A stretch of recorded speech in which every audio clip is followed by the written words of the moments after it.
the outset, it's my privilege and honor to be present here on this very august occasion. और भारतीय परंपरा के ध्यान में रखते हुए माँ सरस्वती और गौतम बुद्ध की प्रतिमाओं को आदरपूर्वक नमन। माँ सरस्वती हमारी मनस को इंस्पायर करें, उनके 10 नाम हैं। मैं हमेशा जब भी क्लास में घुसता हूँ तो माँ सरस्वती का ध्यान कर घुसता हूँ, इसलिए इस अवसर पर भी मुझे उनके 10 नाम कहने की अनुमति दें।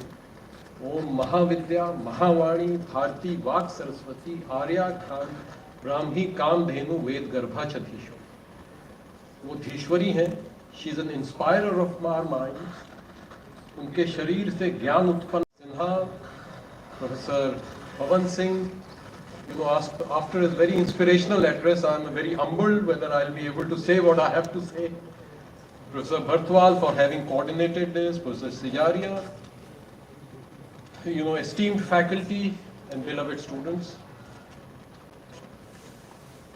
During the past few, great orators, I am inspired by their thought processes of Indianness. प्रथम तो मैं आपसे अपने 3 अनुभवों की बात करना चाहता हूं, जो कि ये दर्शाते हैं कि ये जो बदलाव है, ये जो रेवोल्यूशन भारतवर्ष में इस समय हो रहा है, जो हमको शायद हम जिससे अनभिज्ञ हैं, वो क्या है। सर्वप्रथम जो रेवोल्यूशन भारत में मुझे दिखाई देता है वो ये है कि हम अपनी रूट से जुड़ रहे हैं। We are connecting ourselves to our own philosophy. और इस संदर्भ में जिस वर्ष ये पॉलिसी लॉन्च हुई, मैं एक भारतीय दर्शन का स्टूडेंट हूं, तो अध्यापकों ने सिखाया कि भाई अगर भारतीय दर्शन परंपरा से ओतप्रोत होना है तो भाई स्क्रिप्चर्स मेमोराइज कर लो, तब तुमको ज्ञान की वृद्धि होगी। तो मैंने मेमोराइज कर लिया बहुत से स्क्रिप्चर्स। उन्हीं कुछ स्क्रिप्चर से मैं आपको कोट करता हूं और जो मैं आपको बात बताता हूं। एक स्क्रिप्चर है ईशावात उपनिषद, जिसकी चर्चा उपनिषद की यहाँ चर्चा इस प्लेटफॉर्म से हुई। वो कहता है, अंधम तमः प्रविशन्ति ये अविद्याम उपासते ततो भूईते तमो यहु विद्यायाम रता। इसका अर्थ क्या? इसका अर्थ यह हुआ है कि वो व्यक्ति तम से भरे अंधकार में प्रविष्ट करते हैं जो कि सिर्फ you are man of action alone, who practice vocation without binding darkness into those who are men of intellectual thought without allowing their concept to influence practice. So did you get the point? So what is knowledge is essentially embedded in our own visions. Knowledge is a theory which can be put to practical use. The question is Indian management education system designed for converting the great theories that we teach to our students in the classroom for their practical application in solving real world problems or not?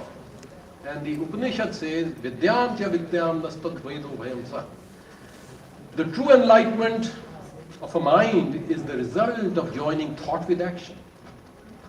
So that is the essential principle embedded in our Upanishads. And the biggest criticism of management education, which is set to be set right by NEP 2020, is how can we make management education more relevant to the industry? How does a product called the student become a useful asset for the industry and the society at large? So it provides us encouragement and a platform for redesigning of curriculum. That's number 1.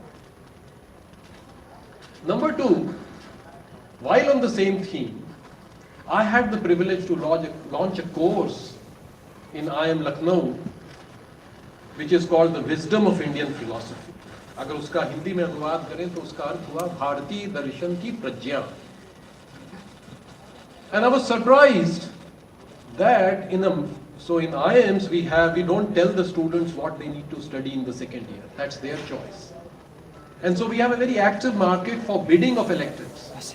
And students tell us through their bidding process whether they want to study a subject which they find valuable. And guess what?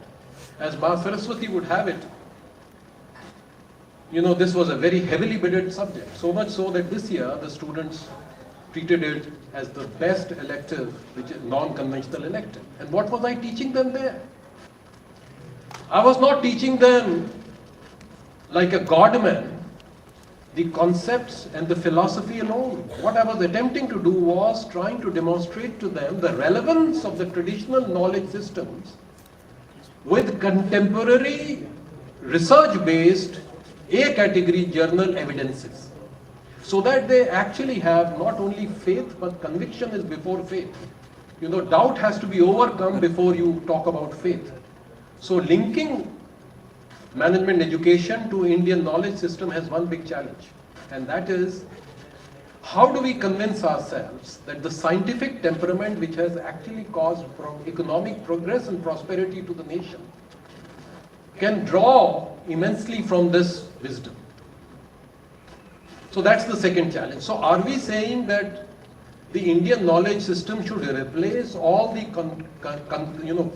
contemporary management disciplines? No, we are not saying that. All we are saying is there is a scientific temper through which, whether it is financial management, marketing management, strategic management, operations management, which is a very, very solid research-based, theory-based knowledge which is useful. But how do we link this knowledge to the traditional wisdom? Right? So that also is very important. So how do we establish the logical, sequential, discipline-based management knowledge which comes from the West with the wisdom, intuition-based concepts which comes from the East? Is the symbiosis of these two forms of knowing very difficult? No. In fact, our own Patanjali Yoga Sutras acknowledge this. It says, Tarkam sarvishayam sarvatha vishayam akramam cheti vivekajam jnanam. What does that mean? It says that there is an alternate form of knowing, and that is called the intuitive wisdom. And once, that is called Tarkam.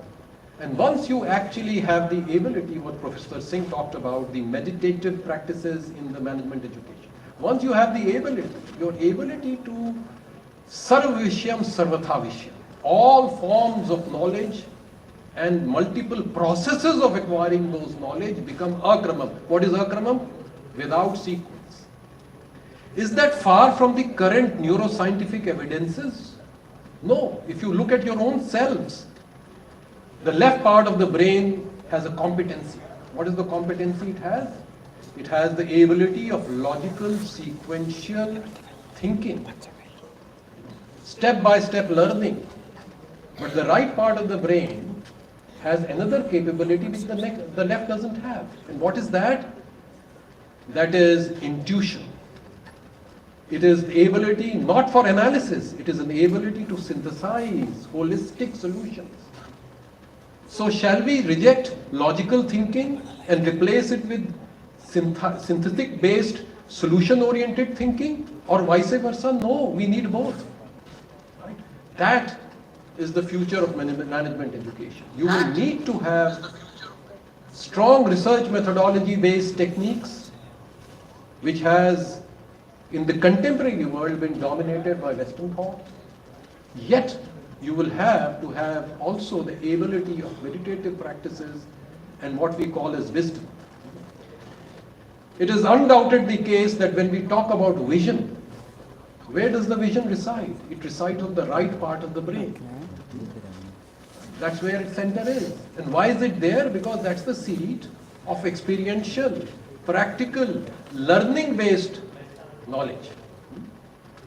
So therefore, we don't have to reject either. We have to create a symbiotic relationship. In any case, the Vedas have celebrated. What have they celebrated? The Indian knowledge systems have never been dogmatic. They have never said, I say so, you better believe. On the contrary, what they've said is that judge for yourself. Reject what you do not find worthy, and only accept what appeals to your sense of reason and what you find truthful and honest. So therefore, the NEP 2020 provides a framework that allows us to assimilate Indian knowledge systems in the contemporary management subjects. That was my second point. The third point that I wish to make is that the purpose of all policy is to solve current and futuristic problems to achieve the visionary goals that we set for ourselves. And as I look back,